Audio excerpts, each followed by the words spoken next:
All right, so today I want to share with you one of my favorite things from Plato's Republic. It's from the end of Book 2, and this is variously called the True Lie or the Lie of the Soul. All right, so basically the idea is that what people least accept is a lie about the most important things in life. Right, now I'll give you some examples. By the way, the Greek word for lie that Plato uses is pseudo, as in like pseudonym, right? So pseudo is the Greek word for lie, just so you know. And I'll quickly act out the passage from Plato's Republic. It's a conversation between Socrates and Adeimantus at the end of Book 2 of Plato's Republic. It begins with Socrates. He says, "Don't you know that all gods and human beings hate the true lie, if that expression can be used?" "What do you mean?" "That surely no one voluntarily wishes to lie about the most sovereign things to what is most sovereign in himself. Rather, he fears holding a lie there more than anything." "I still don't understand." "That's because you suppose I mean something exalted. But I mean that to lie and to have lied to the soul about the things that are, and to be unlearned, and to have and to hold a lie there is what everyone would least accept, and that everyone hates a lie in that place most of all." Quite so. All right. So I'm back. So let me sum that up. The way I put it earlier is that the true lie from Plato is the idea that what people least accept is a lie about the most important things in life. This is the way I characterize it, right? And one of the reasons I like this so much is because it's something that only an ancient commentator could say, right? Because today, what do we fear the most? Oh, we fear, homelessness, right? And things along those lines.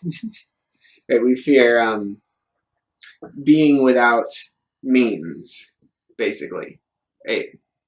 In the most basic sense.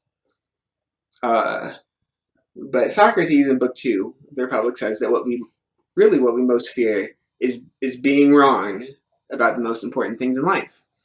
And I think there's room for both. Don't get me wrong, but it's important to consider, right? That's why I'm bringing it up.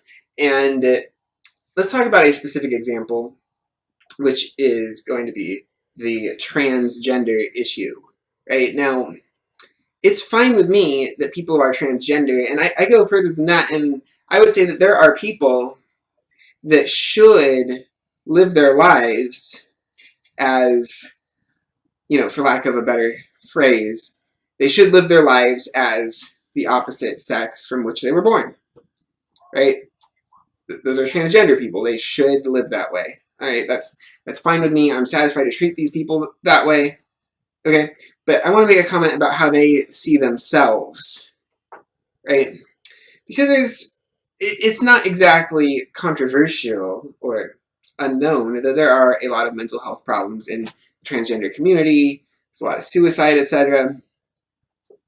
And I think this comes into play here, right? I think that if someone was perfectly mentally healthy and they went and did the transgender routine and they transitioned, then they would say to themselves, like, let's say they're a man transitioning to a woman.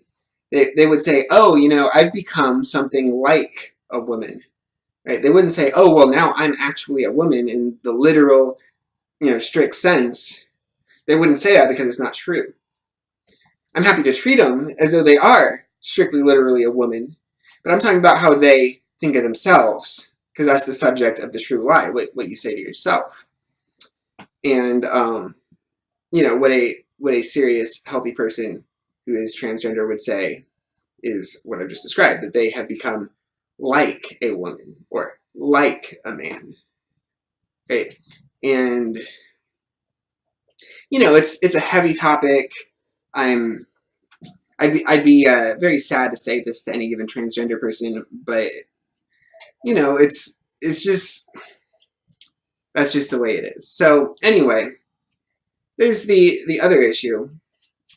The next thing, one of the reasons I like the true lie from Plato is it's a nice thing to bring up when people tell me, and they tell me this often, that, oh, you know, Derek, Plato's 2,500 years old, and he doesn't relate to the current year, right? And, you know, I'm sitting there thinking, like, oh, okay, you know, you're going to tell me whether or not Plato relates to the current year. But this is a great example because there is the James Cameron movie, right? True Lies, which, you know, I haven't actually read anywhere specifically that it takes the name from Plato, but, I mean, are we really going to...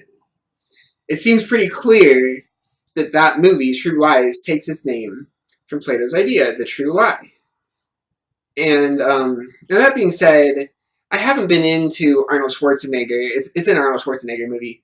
I haven't been into Arnold Schwarzenegger since he became an economic girly man, right? When he was governor. And since then I pretty much despise him. Right? But I'm going to discuss one of his movies here real quick. And you know, that movie is, so basically the premise of the movie is that Jamie Lee Curtis is married to Arnold Schwarzenegger, and she believes that her husband, I think it's 15 years, is a computer salesman, whereas in reality, he's a spy for the US government, right? Like, hardcore spy, right? He's the guy who does all the Rambo shit, okay?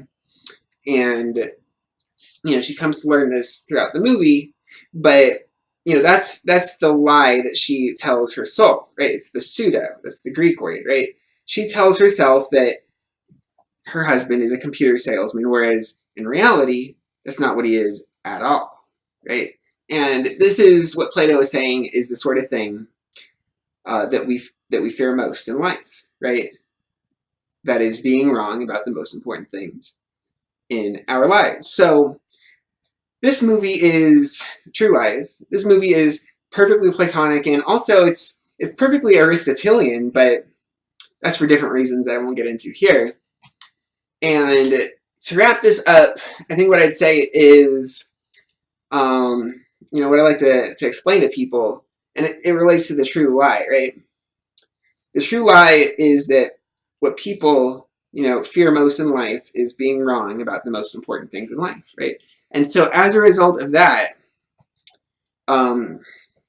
it's a sad fact that you can't be polite enough when confronting people about how a view they have about the most important things is wrong, right?